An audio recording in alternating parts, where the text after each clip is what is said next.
माँ दुर्गा के 9 रूप क्यों हैं? माँ दुर्गा के 9 रूप।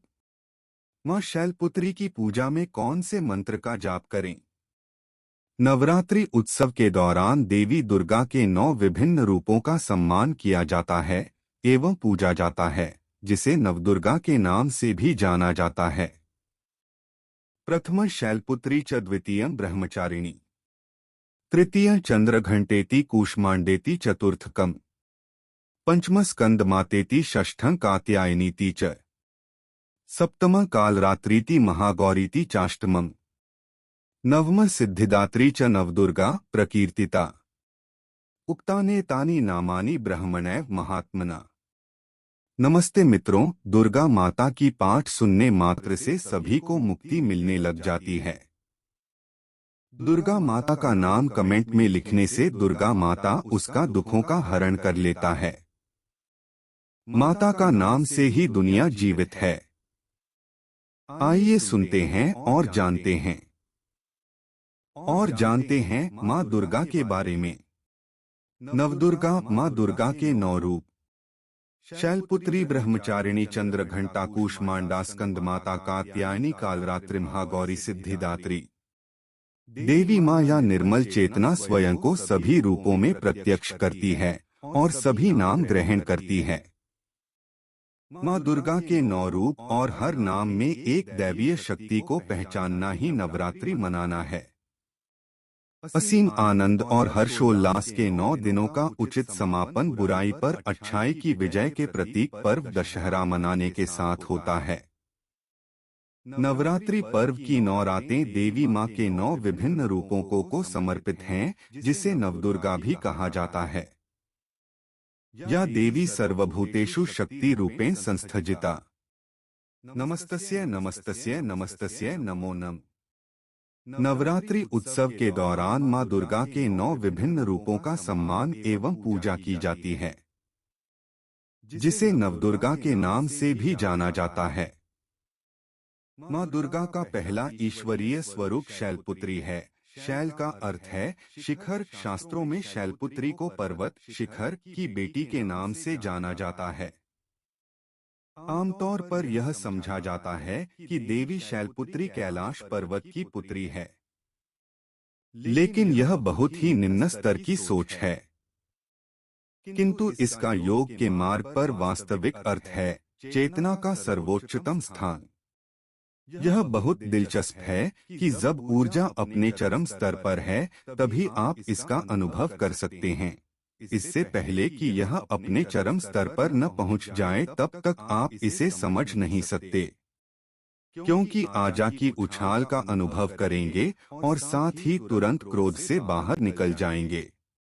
क्या आपने देखा है कि बच्चे कैसे व्यवहार करते हैं? जो भी वे करते हैं वे 100% करते हैं। अगर वे गुस्से में हैं तो वे उस पल में 100% गुस्से में हैं और फिर तुरंत कुछ ही मिनटों के बाद वे उस क्रोध को भी छोड़ देते हैं। अगर वे नाराज हो जाते हैं तो भी वे थक नहीं जाते हैं। लेकिन अगर आप गुस्सा हो जाते हैं तो आपका गुस्सा आपको थका देता है। ऐसा क्यों है? ऐसा इसलिए है क्योंकि आप अपना क्रोध 100% व्यक्त नहीं करते हैं। अब इसका मतलब यह नहीं है कि आप हर समय नाराज हो जाएं। तब आपको उस परेशानी का भी सामना करना पड़ेगा जिसकी वजह से क्रोध आता है।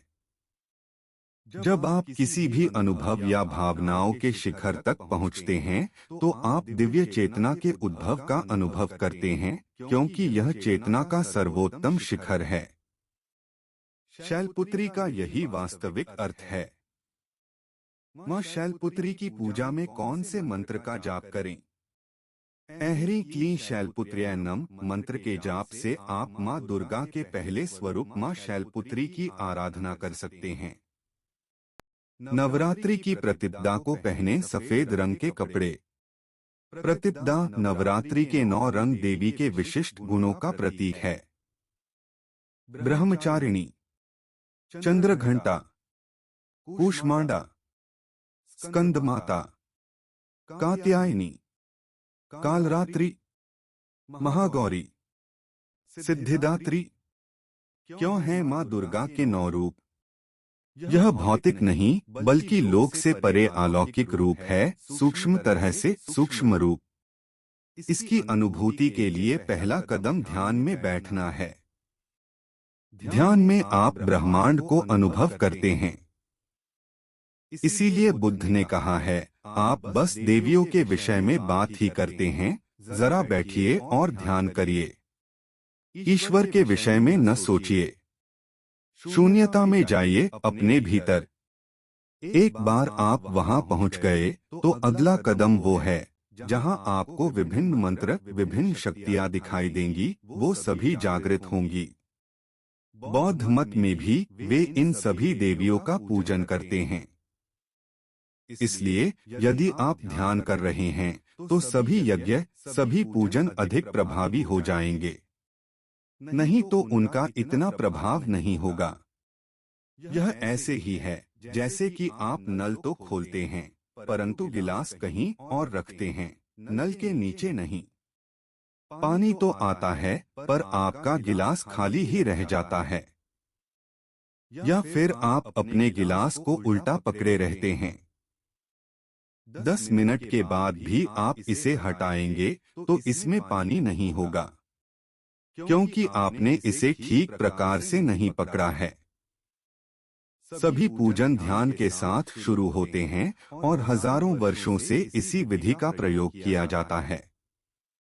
ऐसा पवित्र आत्मा के सभी विविध तत्वों को जागृत करने के लिए, उनका आह्वान करने के लिए किया जाता था। हमारे भीतर एक आत्मा है। उस आत्मा की कई विविधताएं हैं, जिनके कई नाम, कई सूक्ष्म रूप हैं और नवरात्रि इन्हीं सब से जुड़े हैं। इन सब तत्वों का इस धरती पर आवाहन, जागरण और पूजन करना। नमस्ते मित्रों।